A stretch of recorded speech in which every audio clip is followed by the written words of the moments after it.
Bank അക്കൗണ്ടിൽ തിരിമറി നടത്തി പണാപഹരണം നടത്തിയ കരാർ ജീവനക്കാരൻ അറസ്റ്റിൽ. Bhima building contractors, Anchal, Agasthikode.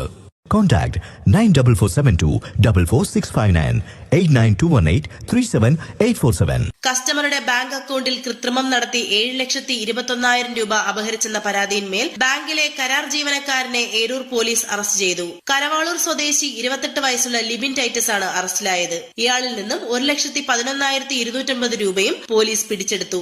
ഇയാളെ കൂടാതെ ബാങ്കിലെ മറ്റ് 2 ജീവനക്കാരായ ഏരൂർ സ്വദേശികളായ രാജേഷ്, സുമേഷ് എന്നിവർക്കെതിരെ ബാങ്ക് മാനേജർ സുധീഷ് സുരേന്ദ്രൻ ഏരൂർ പോലീസിൽ നൽകിയ പരാതിയെ തുടർന്നാണ് അറസ്റ്റ്. സൗത്ത് ഇന്ത്യൻ ബാങ്കിന്റെ ഏരൂർ ശാഖയിലാണ് ക്രമക്കേട് നടന്നത്. ബാങ്കിന്റെ മൊബൈൽ ആപ്ലിക്കേഷനായ മിറർ പ്ലസിൽ കയറി കസ്റ്റമറുടെ ഫോൺ നമ്പറിൽ മാറ്റം വരുത്തി ബാങ്കിന്റെ ഒരു കസ്റ്റമറുടെ അക്കൗണ്ടിൽ സ്ഥിര നിക്ഷേപം നടത്തിയിരുന്ന 7,21,000 രൂപ 2ാം പ്രതിയായ രാജേഷിന്റെ ഫെഡറൽ ബാങ്ക് അക്കൗണ്ടിലേക്കും 3ാം പ്രതിയായ സുമേഷിന്റെ